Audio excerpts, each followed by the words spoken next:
Hey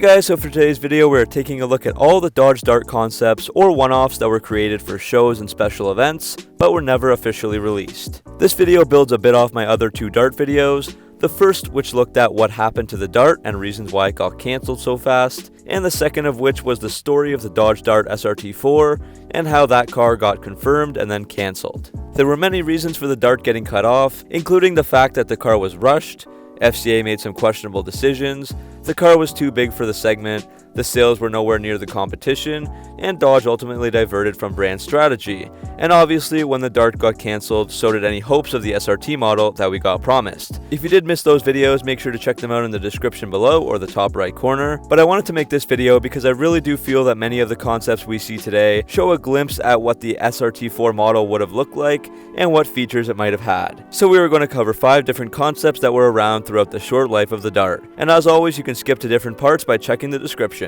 So let's get started. So for a bit of background info on the Dart, the first model was released in 2012, and the Dodge Dart nameplate was taken from the original version that Dodge put out from 1960 to 1976 in North America, and this was the brand's first compact sedan since 2005 when the Neon was discontinued. The Dart was a replacement for the Dodge Caliber and ended up being offered for just 4 model years from 2013 to 2016, and Dodge had planned for the Dart to compete with other cars such as the Chevrolet Cruze, Hyundai Elantra, Toyota Corolla, Ford Focus, and Honda Civic. So moving on to the first concept, we have the Dart Rally car, which was unveiled at the 2012 New York International Auto Show. This was technically a Dart SRT, as Dodge stuck SRT badges on this monster Dart. The Dart Rally was a blue and black car with the logos of many different sponsors along the different areas of the body, and it was based off a 2013 Dart. And Dodge actually made 2 of these cars, custom built for global rallycross racing, specifically the 2012 Global Rallycross Championship, which was a spin-off of the X Games rally races. And these Dart concepts were actually driven by American professional motorsports competitor and stunt performer Travis Pastrana, who has many accolades to his name, like 17 X Games gold medals and 4 Rally America wins. So this Dart SRT came with a 2-liter 16 valves turbocharged 4-cylinder engine, and that made 600 horsepower and 550 pound-feet of torque, and it also had all-wheel drive as well. According to David Bailey, who was the senior engineering manager for SRT Motorsports, the Dart Rally had 0 to 60 times as low as 1.9 seconds, faster than just about any production car around. And this Dart ended up being around for the 2012 and 2013 seasons, but Pastrana finished 10th in both years, and Dodge pulled out of the series for 2014 and joined forces with Subaru instead. So to me, this rally car shows the upper end of the spectrum of what a Dart SRT could have been, with the Turbo 4 and all-wheel drive. I'm not sure an SRT model would have had that much power and performance on a production version, but at least we know what the Dart would have been capable of, and even though it's just a rally car, 0 to 60 in 1.9 seconds is insane. Next up is a trio of concepts that Dodge unveiled at the 2012 SEMA show, right as the Dart was coming out. So the first was a Leadfoot blue version, which had a light blue base and cobalt blue shade on top of that for some extra pop. This version had a rear spoiler, front splitter, rear diffuser, Mopar grille badge, and 19-inch gloss black wheels. And Dodge also blacked out the hood, roof, mirror caps, and also put a big matte black stripe on the rear quarter panel. The second version was the Carbon Fire, which focused on carbon fiber pieces, as you can see with the hood, and also with many interior accents. This version had smoked headlights, the same wheels as the first one, and some satin black accents, and to improve handling, the car got performance suspension and was lowered by 1 inch. The third variation was for racing, called the Dart Slingshot, so this also had the performance suspension, along with lightweight 17-inch wheels, a rear diffuser, front chin splitter, side sills, and a deck lid spoiler. And the interior was also completely stripped and replaced with a competition cage, racing seats, and 6-point harnesses. These concepts show that even just as the Dart was releasing, Mopar was trying to push some special edition options and push this car towards enthusiasts. Next up is the 2013 Dodge Dart GTS 210 Tribute. This was a concept put out at the 2012 Chicago Auto Show to pay tribute to the Dart GTS variations in the 1960s, and the 210 was the horsepower output for a tuned version of the 2.4-liter Tiger Shark engine, so the regular was 184 horsepower. Mopar was getting ready to release a Mopar catalog with over 150 parts for the Dart, and the GTS 210 was a perfect example of what could happen when you put a few of those together. So the plan was to make all of these parts available at the dealership. There were 2 different stages to add, Stage 1 and Stage 2. The first stage added many aerodynamic and visual pieces, like a mini current SRT style carbon fiber hood with a scoop and carbon fiber roof, a chin spoiler, front splitter, side sills, and rear diffuser all finished in matte black, and 18-inch forged aluminum 10-spoke titanium wheels. The inside of the Stage 1 package got a two-tone red on black color scheme with beautiful ruby red seats with leather from cat skin, and the two-tone look continued throughout the door panels, armrest, and leather-wrapped steering wheel, as they also had some red pockets. Mopar even added some new floor mats. The final Stage 1 addition would be the bezel trim for the center console area, as this trim is normally piano black on a stock Dart, but here the bezel is colored in ruby red trim, along with the vent bezels, the cup holder trim, and the area surrounding the gear shifter. Stage 2 was all about adding performance, so as I mentioned, the GTS 210 stands for 210 horsepower, which Chrysler extracted from the 2.4-liter Tiger Shark engine, which had replaced the previous 2.4-liter World engine found in many other Chrysler applications.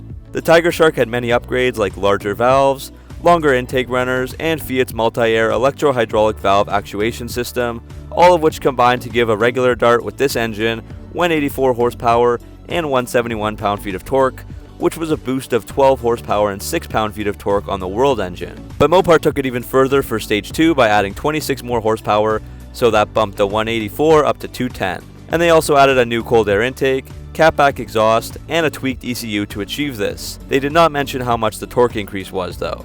And the GTS 210 still had either a 6-speed manual or 6-speed automatic, and Mopar also added more performance features for Stage 2, like cross-drilled brake rotors, adjustable anti-roll bars, and a suspension drop of 1 inch. Again, both of these packages were supposed to be available for the public at dealerships later on that year, just like many of the other concepts as well, but for one reason or another they were cancelled. This was an awesome variation of the Dart, and I think it could have been a serious rival for the Ford Focus ST at the time. The SRT division was rumored to have been working on an SRT Dart at the time, so many thought something like the GTS 210 would have been a good start. Either way, these packages would have been really cool for Dart owners. Fourth on the list today is the 2014 Dodge Dart Scat package, which was released at the 2013 SEMA show in Las Vegas. Mopar unveiled the Scat packages on the Charger, Challenger, and Dart for the 45th anniversary of the original Scat pack, which launched in 1968, and for this Dart there were 3 different kits, Scat Package 1, 2, and 3. The pictures that you'll see on screen were of the kit that were added onto a regular Dart. So the first package added a Mopar cold air intake, short throw shifter, and performance brakes.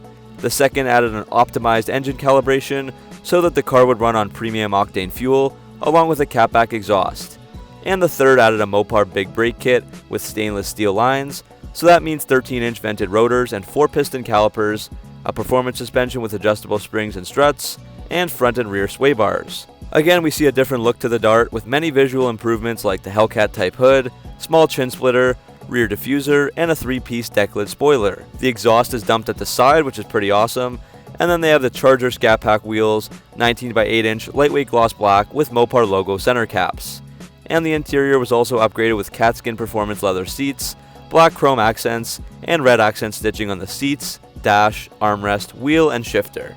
The Dodge brand president and CEO at the time, Tim Kuniskis, said that, quote, "The Scat Pack performance philosophy has always been at the core of Dodge's DNA. Bringing back the factory stage kits allows enthusiasts to extract the maximum performance from their vehicles without the fear and guesswork typically associated with modifying late model vehicles." Quote, again, I think that these packages would have provided some awesome customization for the Dart, and they were supposed to be available in the spring of 2014, but the Scat Pack kits never made it for this car. Obviously, the Charger and Challenger got full-time Scat Pack models, but unfortunately FCA didn't bother with going through on the Dart, which is a shame because I think it could have infused some life into the car and made things much more exciting. For the 5th concept on the list, we have the Dart RT concept. Again, we see a concept similar to the others, packing both performance and visual modifications, but mostly the latter. The RT concept is painted in bright orange, with the paint color actually being called Oh So Orange, and it has many matte black details to contrast with the orange. Up front, we see a flat black aluminum hood with a large duct that feeds air into the engine, and the revised front fascia creates another lower air intake that increases airflow to the intercooler found under the body-colored strip. There's also an air exhauster to pull hot air away from the engine, but there was never anything special under the hood, just the standard Dart engine options. The front also has an LED fog light area with black surround, and Mopar added a Dart body kit, which includes a front chin splitter, side sill accents, a rear 3-piece spoiler, 3.5-inch exhaust tips, and a nice rear diffuser. And once again, there are 18-inch lightweight anodized black wheels with a similar design to the other concepts, and beneath those wheels are a Mopar big brake kit, and handling improves with adjustable coilover shock absorbers. And to me, if they ever made a Dart SRT, this is what it should have looked like. For the final model in this video, about a year and a half later in September of 2015, we saw the Dodge Dart GLH. The SRT had already been announced and planned to release for December 2016, if you can believe that, with a high output turbocharged engine and an all-wheel drive system, so the GLH was seen as a major precursor to the SRT at this time. There were also some reports that the GLH would take its place instead at the top of the Dart lineup over the SRT. This pays tribute to the Dodge Omni, which came out in 1977, got a performance-oriented GLH model in 1984, and then was gone by 1986. GLH stands for Goes Like Hell, and what you see on screen is the concept that Dodge brought to the 2015 SEMA Auto Show. The GLH got pitch black paint, which was the same body color as the last 500 Omni GLHs had, and there was also a body kit with a front splitter, side sills, rear diffuser, and a Hellcat style hood once again up front. The wheels are an 18-inch lightweight version of the ones that are on many of the other concepts, and hot red pinstripe accents complete the look. Inside there were catskin leather seats and Mopar sill plates, sports steering wheel, pedal kit, shift knob, and floor mats. They added a lot of red interior accents to pay tribute to the Omni GLH, which also had a lot of red, and for performance there was a big brake setup, sports suspension, and a catback exhaust system. Unfortunately, the concept still had the same 2.4-liter Tiger Shark engine with 184 horsepower, and no modifications were done to it, meaning the GLH had a 0 to 60 in 8.2 seconds and a top speed of 130 miles an hour. So that meant that this model really didn't go like hell, and it was even 1.7 seconds slower than the Omni was. Many were disappointed that the Dart GLH did not capture the performance aspect of the Omni's legacy and felt that it was not a proper tribute, but at this point Dodge was expecting to put the Hurricane Turbo 4-cylinder in this car, projecting at least 285 horsepower.